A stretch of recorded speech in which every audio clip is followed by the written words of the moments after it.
Hi, good morning, everyone. Welcome to the hashtag Thursday Fave session. Let me just make sure that my volume is down because I don't want to interrupt us. There we go. And you know what? I also need my microphone. So let me make sure this works. Okay. Should have been a little more prepared. My apologies. My dogs were running around and causing a ruckus. So hello. Kelsey's here. She's saying hello. There's Sarah. Can y'all hear me? Go ahead and put in the comments if you can hear me, because I just plugged my microphone in. I want to make sure that that worked. And I already turned my phone down from the volume. So let me know. Okay, today we're going to be talking about diversifying income. Let me just make sure that y'all can hear me. Diversifying income as a baker is really important, and I'm so excited to be talking to you about this today because I know that a lot of you are thinking about it and you've had some ideas. Tina says she can hear me. Okay, perfect. That you've had some ideas about what you want to do, but maybe you're not sure about what would work for you or what makes sense. So what I want to do today is give you this huge brain dump list that I've come up with. Let's see, how many do I have here? I got my notes. I have 19 things on the list. So just ideas of ways that you can diversify and expand the types of revenue that you're receiving as a baker. Some of them involve baking and some of them don't. So I'm going to give you some ideas to work with. And at the end, I'm going to give you a free opportunity that we have coming up next week to help you kind of hone in and figure out what is my business all about, so that you can choose some of these and get started, because it's possible you might leave this thinking, wow, that's a lot to think about. So I want to be able to help you through the process with our challenge, our opportunity that's happening next week. So glad that everyone's here. Hey, Danielle, Kelsey, Lori, Sarah, and Tina. So glad to have you. So I know that you all are here with me live. You've done hashtag live. If you are watching this on the replay later, go ahead and put up your hashtag replay. You can send me a friend request so I can invite you to these sessions. You can set your own personal reminder to come here at 9 a.m. Pacific Standard Time every Thursday. I'm here with you live almost every single week, so you can set your own reminder, or you can change the notifications in the group itself to give you notifications for live videos. So it's going to be a last minute notification, but that's still something that you can do if you want to stay on top of these. Before we hop into the list today, I want to give a big congrats to our hashtag Friday giveaway winner this week, who is Samantha Cascone. So yay to her. She's going to be getting a message soon about some prize options she gets to pick from. If you would like to enter into these Friday giveaway threads, they're very simple and fun, and it's just something to kind of help you work on your business or think about your business differently, or just share a little bit about yourself in the group. And they're always up on Fridays. So look in the group tomorrow to see the next post that's coming up. If you have a notebook and pen, go ahead and grab those things, okay? Because I'm going to be listing off some ideas, and I'm not going to go into depth about these. I just want to lay them on the table so that you can think to yourself, am I even interested in this or not? So it's kind of like I said, a brain dump. Okay, so additionally, why would you want to diversify your income? Well, number one, diversifying your income, as we talked about, is going to protect your business long-term because you're using multiple skills that a baker would have or a baker can provide. That's not necessarily just baking, right? So think about all of those lag times, during the year when maybe you don't have a lot of orders, or let's just be real, baking can get boring sometimes, right? So we just want some variety in life, and this is another way to do it while also keeping your business in mind. Okay. Now, did you know that it has been estimated that successful entrepreneurs have around 8 valuable diversified revenue streams? 8 revenue streams when they reach something kind of like a state of financial comfort. Okay, so normally it's 8 and they're all valuable. I will say that I'm going to tell you how many I have. Not all of them are valuable right now, but I'm dipping my toes into some of them to figure out if I want to spend my time on them or not, and if they fit with my business mission. Do they all kind of point in the same direction? So for you and me, who knows how many that we'll end up with, right? After a couple years of it working on these, I don't know how many you're going to end up with, or myself. Right now, from the list I'm going to give you of the 19, I personally have 7 of them that I'm doing myself, and then a couple others in different industries that myself and my husband are involved in to diversify income. So it can be, other than just your baking business, you could be doing some other things in different industries that are related to some of these ideas as well. And you will notice if you do any of these or you're thinking about it, it really is going to be based on how much time you want to spend on them to see the value in them and to build them up. So if I say something that sounds interesting, you're probably going to have to do some research. You're probably going to have to look into it and kind of see what's involved. And then it's probably going to take you some time to get it set up, which is okay. But just know that, a lot of these aren't like quick fixes. You're going to have to actually invest some time and maybe some money into getting them set up for yourself. Okay, so as you're listening, grab your notebook and your pen and write down any of these ideas that you would like to consider for later to do some research on. Hopefully this sounds okay. Okay, number 1, in-person baking or design classes, right? So since COVID happened, these were not really popular, obviously. They weren't even allowed.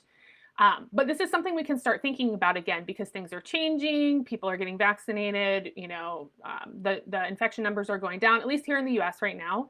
So this might not be something you want to do today, but it is something that you can start looking at. Where can you teach? What would that look like? Where would you advertise? Those kinds of questions. Okay. Let me just make sure I'm not missing. Hey, Denise. Hey, Allie. Yeah, good to see you all. Number 2, online baking or design classes. So this is something that I moved into for live online classes after COVID happened, right? Because I thought, okay, I'm doing in person, which I do here locally, but I want to keep serving people and I know people are bored. So I transitioned into that within a week. I just started doing them and I've learned along the way, of course, and now it's got a solid system that I use to teach. So we've got in-person classes and online classes, baking or design, whichever you feel that you have the energy and know-how for. Number 3 is selling courses. So courses are like recorded content, and there are people who are going to be natural teachers. So these first 3 are kind of like teaching personalities. You may or may not have that. It's okay if you don't. Selling courses is kind of a mishmash of liking to teach and not so much because you don't actually talk to anyone in person. You do have to field questions after you put the courses up for sale or if people are signing up for them. So you probably are going to want to still like talking to people about the topics. Number 4 is selling edible items that aren't baked. Okay, so we're kind of like, what can we do if we're not baking? Selling edible items that aren't baked. And some very popular examples of these are things like fondant sculpture, gum paste flowers, if you like to make those kinds of things, edible images, right? Things that are edible that people in the baking industry use, but don't involve baking. So this could be something that you could like fit into your bake time. So if you're waiting on something that's baking, working on this on the side and then selling it in a place like Etsy or, locally in your groups. Denise says, did you do the online through Zoom or in a Facebook group and live? So I do both of those processes. For the classes that are one-off and you purchase a ticket for it, I've been doing Zoom because it doesn't involve me making anything extra. I just create a Zoom room, which takes like 5 seconds. I don't have to add anyone to it and I don't have to delete it. I can just send out the link. So for like the cake and cookie classes and the painting classes that I teach locally, now they're in Zoom and they're worldwide. So I've got people all over the place taking them. As far as the elite group, we do live sessions, but we do it inside the Facebook group because it's a membership. So it's not just like a one-off class. People would come for the whole month or long term and want all of the content, and it's stored in there as well. So I think it would depend on if you want to store the content for long-term use for people there, or if you want to just do one-off. It's kind of up to you. Zoom, to have it set up to be streamlined for a lot of people to show up, you do have to pay for it. And I think it's like $15 a month or something. It's a low cost, business tool. But you're going to want to have that in place because I think you can only do like 45 minutes if you're not paying for it. And then you can do up to like 24 hours at video in one go. So that's something to consider. So do you purchase a plan through Zoom so the classes can, yeah, exactly. Yep. I just pay that $15 a month. I have like a verified account now and I can make as many meetings as I want. They can go as long as they want. And I just send the link out when people pay for tickets and then they come in. I actually cover all of these, the online and in-person classes inside the Elites. If you ever join us in there, there's like a whole training with materials lists and things that I send out that you can just basically copy and paste and use. Okay, so we talked about number 4, selling edible items that aren't baked. So that's important because you can do it during bake time. Number 5 is selling party supplies. So that you're making, right? So like personalized cake toppers, I've seen those be very popular for people kind of doing that on the side. If you have a Cricut or something similar, people make sprinkles. People make, I guess that would be more of an edible item, but people make, custom boards, things like that, right? Like things that are party supplies that someone would buy, or maybe a baker would buy, and then put together their product with that. Number 6 is becoming an affiliate for certain brands. A good tip to find out if a brand you love wants to bring in affiliates, or they're usually called affiliates, but it could be partners or something like that, is to look at the very bottom of their website.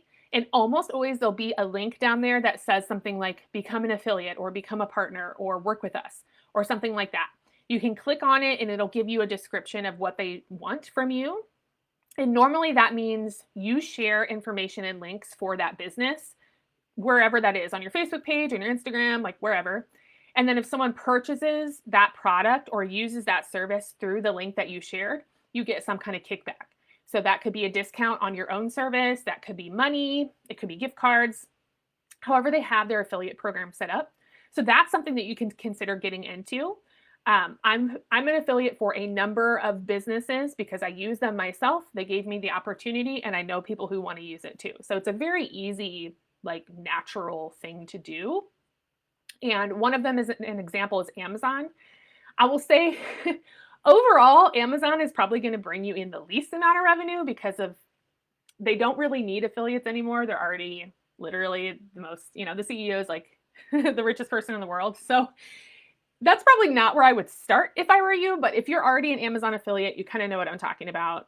If you're going to have classes, that's a really good way to use it because you can link all the products on Amazon for the classes. People don't have to order them, but it's actually a customer experience and a customer service tactic because you're making it easier for them to come to the class if they know where to order the products from. So it's an option. There are obviously stipulations to becoming an affiliate, and I don't have enough time to talk about all of that, but you can see it on their website if you want to look into that. Okie doke. Number 7 is creating a website and generating ad revenue through blogging or creating other resources that bakers want to use. So creating resources that bakers want to be on the platform. Like let's say you created a recipe calculator that was really good or something similar to that. Bakers would come to your website, they would be on your website, they would view ads and possibly click on the ads, right? So I am not the person to talk to about creating ad revenue. It's not something that I want to mess with. I prefer services and products versus ad revenue style business setups.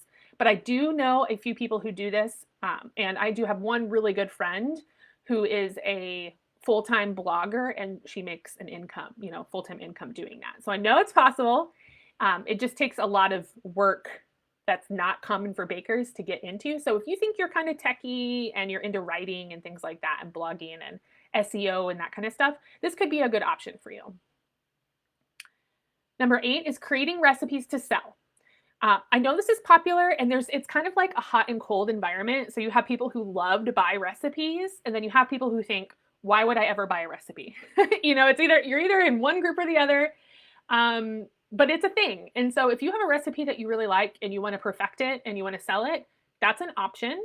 Kind of depends on what kind of person you are and how much time and energy you spend on your recipes. And if you want to sell them at all, because if they are your signature recipes, you might not want to sell them. So that's an option. And number 9 is you could go all out and you could create your own cookbook. That could be something that you want to focus on. Maybe you've always dreamt of being an author. Maybe you want to, mishmash writing with baking, and that would be really fun. You could work with a photographer, and it would be really nice. And that's a whole thing in itself, too. But that's another idea if you want to move into the book industry, but still have it be related to your baking. Number 10 is we're going to move back into some ideas that are more close to baking related. So you could definitely sell a subscription box so people can bake at home, right? Have you seen these? To where an experienced baker will put together kind of like a raw ingredient box. Maybe not the eggs, the milk, and that kind of stuff, but all the dry ingredients and the sprinkles and the additions. And they'll have a recipe or some kind of, step-by-step guide with some pictures. It'll all go in a subscription box, close it up, and you mail it out to people who want to do it at home. So I also cover subscription boxes in the Elite program. That one's more about, I guess I use examples of things like edible items, but it could be used in the same way to set up subscriptions for people to jump in on.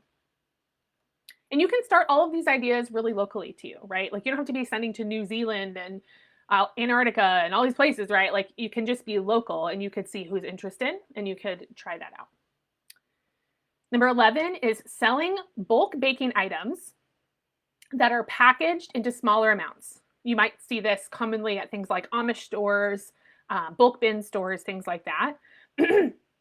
Or you could, put it together as a subscription themed box around that, right? Like you just buy all these bulk sprinkles and then you make all these little sprinkle boxes or bags or jars or whatever and sell them that way.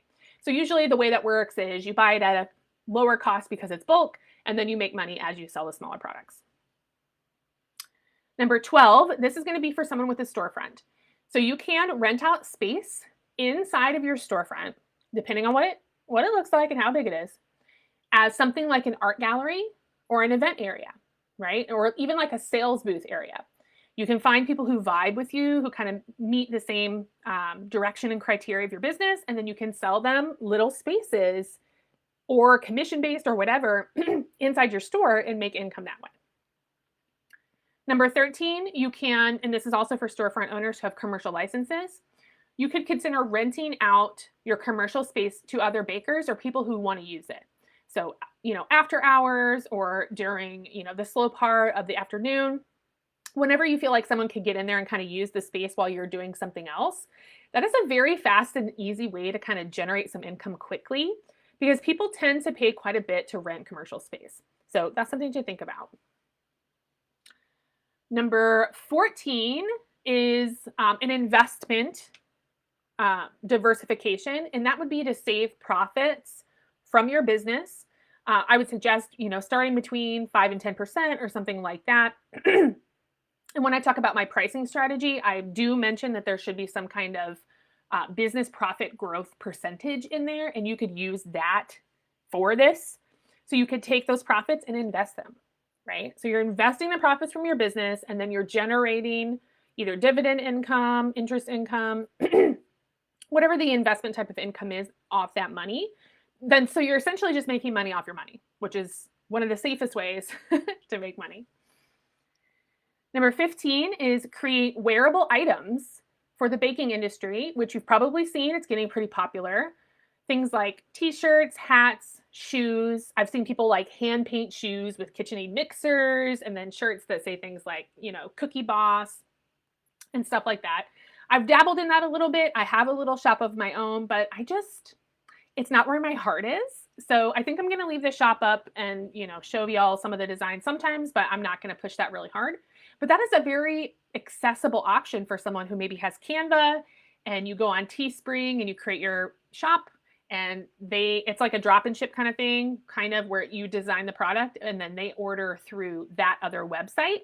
So you get a kickback from the order, but you're not actually making the products. So when you're creating the wearable items, you can make them yourself, or you could have other companies make them and just create the designs. Okay, number 16. Hey, Gigi, good to see you. You're not on the replay, you're live right now. So if you have questions, let me know. Denise says, I have a t-shirt I'd like to sell, not sure where to sell it.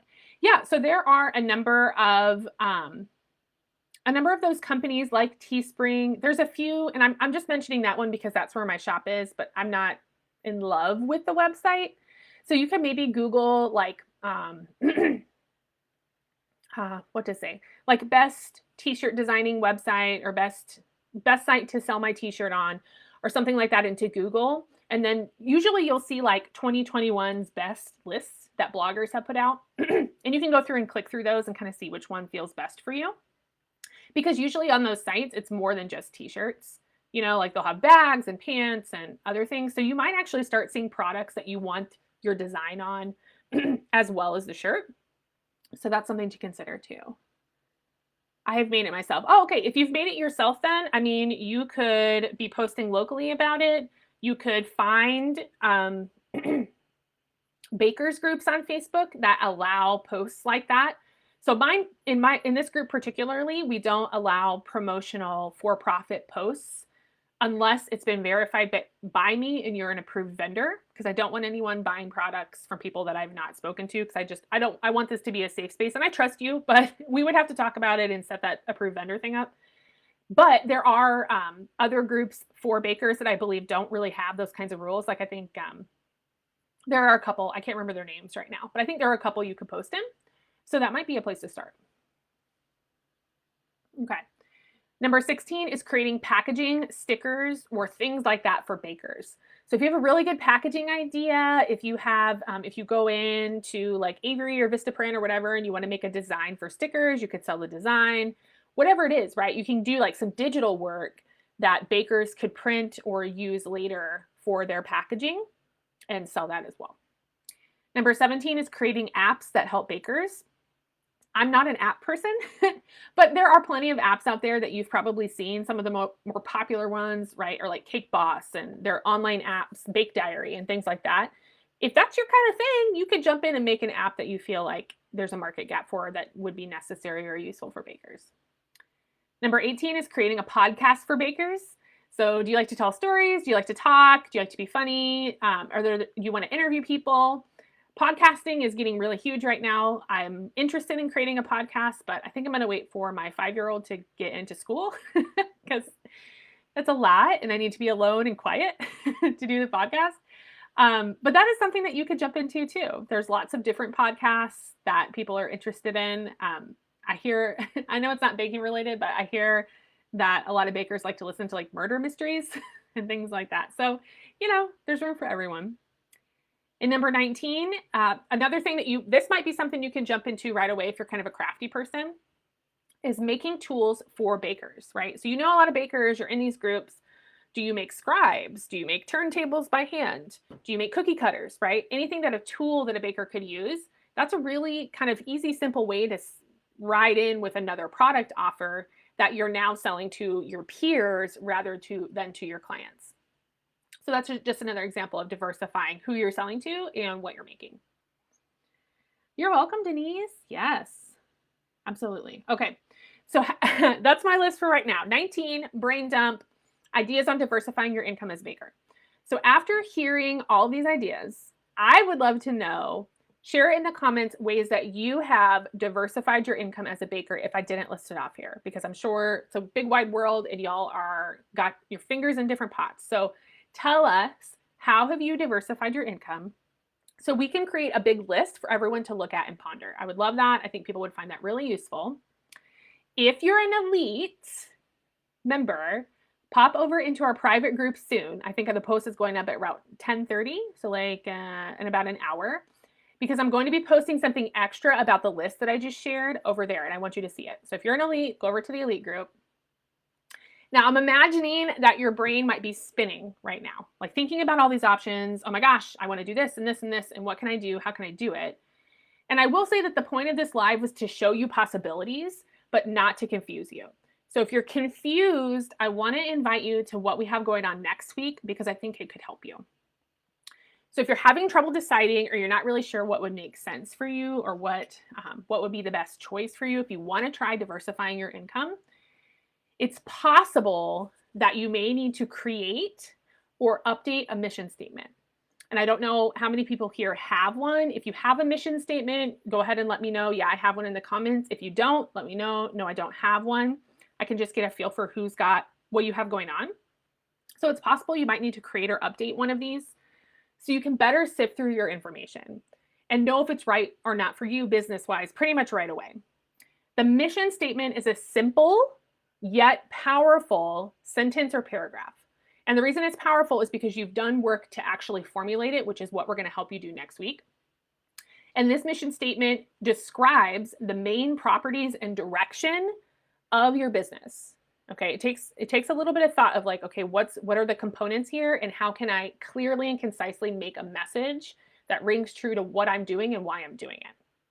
It's important to have it in place because you can look at it, at your mission statement, and other people, investors, employees, just anyone curious about your business, and easily know if they vibe with the business. You would also be able to know about all these options that I've just listed, which one flows with the business statement, right? Like which one seems like it would direct you in the same way as your business statement is directing you. It helps you keep your understanding, keep your priorities clear and concise so that you're not, this whole shiny object syndrome is very common with bakers because we're creative and we're people, we're usually, maybe not always. I was about to say we're all social butterflies, but that's not true. But normally we're kind of creative. We like to work on things. And that can lead to all this like shiny object syndrome. Like I've got to have this, I got to do that, I got to do this. So it really helps you save a lot of heartache because you're not pulled in a bunch of different directions and you can just focus. So again, no worries if you need to redo or make a statement because we're going to help you all with this next week. And it's a free challenge. We're going to get your message shipshape and you'll be completed. Everything will be done by Thursday. So it's going to happen pretty quickly, but a simple setup. We have, we're going to show you a formula and we're going to take you Monday, Tuesday, Wednesday. We're going to give you 3 short videos, one each day, like 5 to 10 minutes each, not very long. One from each of the elite coaches. We'll give you the formula. You'll create the sections with us. First section, second section, third section in the videos. You can comment on the videos. We'll help you figure out, does that make sense? Is that clear? And then on Thursday, you'll turn in your final statement. And I'll give you the link for that as well if you sign up for full access. And then you'll enter in, because of course, in Build a Better Bakery fashion, we always like to do a little giveaway after our challenges. One baker who participates in full, so you watch all the videos, you comment, and you turn in your little statement, is going to be put into a drawing to win a free baking business plan template. So the whole template, I'll just send it over to you if you win, and you can plan your business in style, right? It contains a ton of sections in it, including basic structure, executive summary, which is going to be similar to your mission statement, so you'll kind of already have some of it done.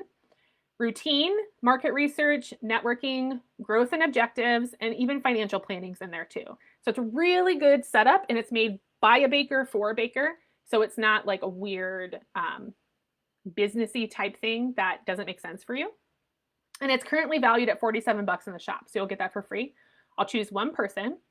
If you want information about this challenge that's coming up Monday, Tuesday, Wednesday at 9 a.m. live here in the group, if you sign up for full access, just comment with the word challenge. I'll send you the link to sign up and a few other details. When you sign up for the full access, it's a little bit different because yes, the challenge is happening in the group. But when you sign up, I'll send you an email with a link to every video that's posted so you don't miss anything. You'll also get at the end of those 3 days, you'll get all the challenge video links so you can watch them on replay or watch them again. You will get the link to enter the giveaway so you don't miss that. You'll also get an exclusive promotion code that I'm going to send out to the full access people, which is $20 off of the Plan for Success online course if you want more help planning your business after we put the mission statement together. And then lastly, in that full access email, you're also going to get a special bonus content section, which contains 5 ways to use that new mission statement ASAP to help grow your business.